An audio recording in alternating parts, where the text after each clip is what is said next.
हूँ आपके साथ प्रिया शर्मा। अमेरिका की ओर से संभावित सैन्य कार्रवाई फिलहाल रुक गई है और खाड़ी देशों का समर्थन भी ईरान को किसी हद तक मिला है, लेकिन इसके बावजूद ईरान के सर्वोच्च नेता आयतुल्ला अली खामेनेई के सिर से खतरा भी पूरी तरीके से नहीं टला।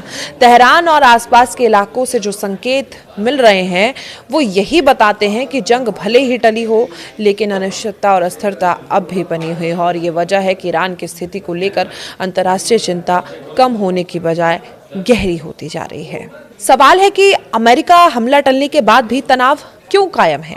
देखिए, अमेरिका का अटैक रुकना एक अस्थायी राहत जरूर मानी जा रही है, लेकिन विशेषज्ञों का कहना है कि ये फैसला हालात की समीक्षा के आधार पर लिया गया है, ना कि किसी स्थायी समझौते के तहत। ऐसे में ईरान को यह आशंका बनी हुई है कि अगर हालात बदले या कोई उकसाने वाली घटना हुई तो सैन्य विकल्प फिर से सामने आ जाएगा और यही वजह है कि ईरानी नेतृत्व और सुरक्षा तंत्र अब भी हाई अलर्ट पर है। जितने भी खाड़ी देश हैं उनका साथ ईरान को मिल गया है, लेकिन पूरी सुरक्षा की गारंटी नहीं है, क्योंकि अपने आप में वो देश भी केवल साथ ईरान का देते हुए नजर आ रहे हैं, लेकिन डर उनमें भी है किसी बड़ी ताकत से लड़ने का। और कुछ खाड़ी देशों ने इस वक्त खुलकर सैन्य टकराव का समर्थन नहीं किया है, जिससे ईरान को कूटनीतिक स्तर पर थोड़ी सी राहत मिली है, लेकिन समर्थन भी सीमित और सतर्क माना जा रहा है। खाड़ी देश खुद नहीं चाहते कि मिडिल ईस्ट एक और बड़े युद्ध की आग में झोंक दिया जाए, क्योंकि रूस यूक्रेन युद्ध और इजराइल हमास युद्ध, इस युद्ध के बाद कोई और युद्ध बर्दाश्त भी मिडिल ईस्ट शायद नहीं कर पाएगा, क्योंकि इसका सीधा असर तेल सप्लाई और उनकी अर्थव्यवस्थाओं पर पड़ेगा।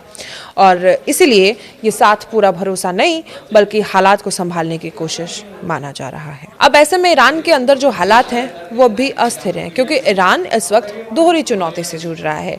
एक तरफ बाहरी दबाव है, ऊपर से अंदर के ईरान के हालात, आर्थिक प्रतिबंधों का असर, महंगाई जो बढ़ रही है, जो लोग परेशान हैं, एजेंसियों पर ये तनाव बढ़ रहा है, इन सब ने मिलकर माहौल को और भी ज़्यादा ख़राब बनाया है।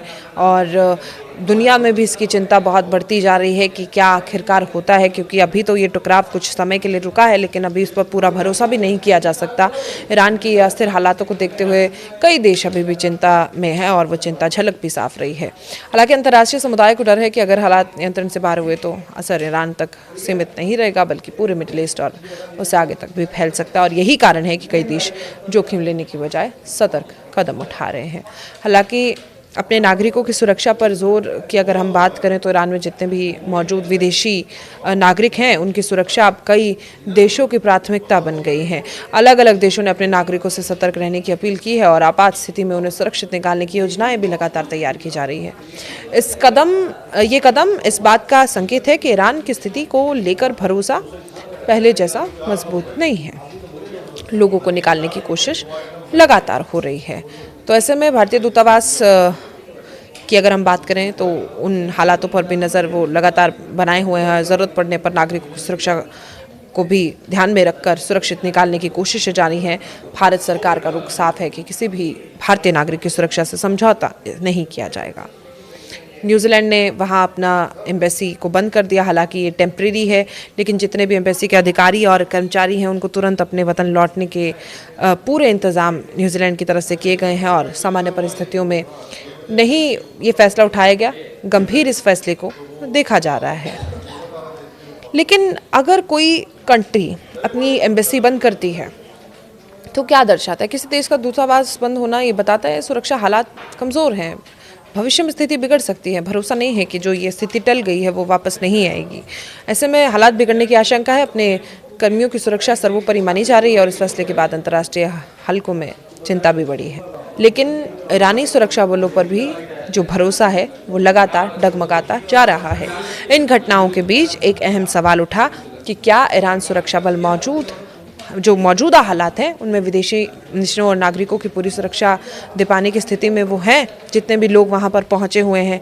क्योंकि हाल ही में उनके अंदर की स्थिति जो है वो हम आपको लगातार तस्वीरों के जरिए दिखा ही रहे हैं। हालिया कदमों को देखते हुए कई देशों का भरोसा फिलहाल थोड़ा हिलता हुआ नजर आया है, या थोड़े से ज़्यादा कहें तो भी सही होगा।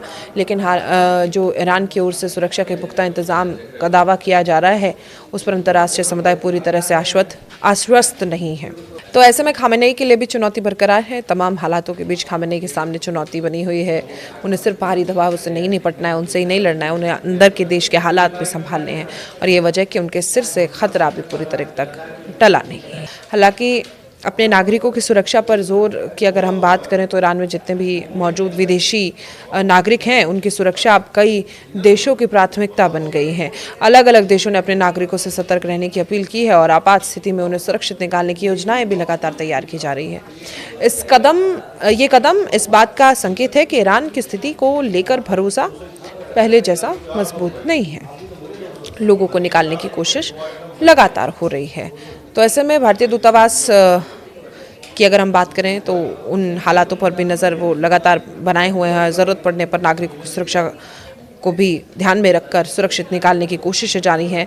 भारत सरकार का रुख साफ है कि किसी भी भारतीय नागरिक की सुरक्षा से समझौता नहीं किया जाएगा। न्यूजीलैंड ने वहां अपना एम्बेसी को बंद कर दिया। हालांकि ये टेम्परेरी है, लेकिन जितने भी एम्बेसी के अधिकारी और कर्मचारी हैं उनको तुरंत अपने वतन लौटने के पूरे इंतज़ाम न्यूजीलैंड की तरफ से किए गए हैं और सामान्य परिस्थितियों में नहीं ये फैसला उठाया गया। गंभीर इस फैसले को देखा जा रहा है। लेकिन अगर कोई कंट्री अपनी एम्बेसी बंद करती है तो क्या दर्शाता है? किसी देश का दूतावास बंद होना ये बताता है सुरक्षा हालात कमज़ोर हैं, भविष्य में स्थिति बिगड़ सकती है। भरोसा नहीं है कि जो ये स्थिति टल गई है वो वापस नहीं आएगी। ऐसे में हालात बिगड़ने की आशंका है। अपने कर्मियों की सुरक्षा सर्वोपरि मानी जा रही है और इस फैसले के बाद अंतर्राष्ट्रीय हलकों में चिंता भी बढ़ी है। लेकिन ईरानी सुरक्षा बलों पर भी जो भरोसा है वो लगातार डगमगाता जा रहा है।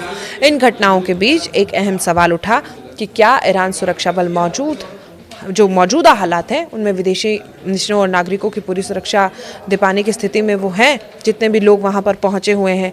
क्योंकि हाल ही में उनके अंदर की स्थिति जो है वो हम आपको लगातार तस्वीरों के जरिए दिखा ही रहे हैं। हालिया कदमों को देखते हुए कई देशों का भरोसा फिलहाल थोड़ा हिलता हुआ नजर आया है, या थोड़े से ज़्यादा कहें तो भी सही होगा। लेकिन जो ईरान की ओर से सुरक्षा के पुख्ता इंतज़ाम का दावा किया जा रहा है उस पर अंतर्राष्ट्रीय समुदाय पूरी तरह से आश्वस्त नहीं है। तो ऐसे में खामेनेई के लिए भी चुनौती बरकरार है। तमाम हालातों के बीच खामेनेई के सामने चुनौती बनी हुई है। उन्हें सिर्फ बाहरी दबाव से नहीं निपटना है, उनसे ही नहीं लड़ना है, उन्हें अंदर के देश के हालात भी संभालने हैं। और ये वजह कि उनके सिर से खतरा भी पूरी तरह तक टला नहीं है। अमेरिका का हमला रुकना, खाड़ी देशों का साथ मिलना ईरान के लिए राहत की खबर है, लेकिन मौजूदा हालात बताते हैं कि संकट खत्म नहीं हुआ है। विदेशी नागरिकों की निकासी, दूतावास बंद होना, सुरक्षा पर सवाल उठना, ये सब संकेत है कि ईरान की स्थिति अभी भी नाजुक है और अनिश्चित है। दुनिया की नज़रें अब इस बात पर टिकी हैं कि आने वाले दिनों में हालात किस दिशा में जाते हैं, शांति की ओर से या फिर एक नए संकट की तरफ हालात मुड़ेंगे। नज़र इस खबर पर हमारी लगातार बनी हुई है।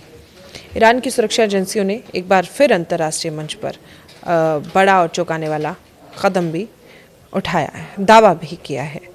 जितने भी सुरक्षा बल हैं उनका कहना है कि ब्रिटेन की खुफिया एजेंसी, ये भी खबर हम आपको बताएंगे, ना सिर्फ ब्रिटेन की खुफिया एजेंसी लेकिन इजराइल की भी खुफिया एजेंसी ने ईरान में क्या किया उसके लिए आपको एक और ख़बर देखनी होगी। और इस खबर के बारे में आपकी क्या राय है कमेंट बॉक्स में बताएं। मुझे दीजिए इजाज़त। नमस्कार।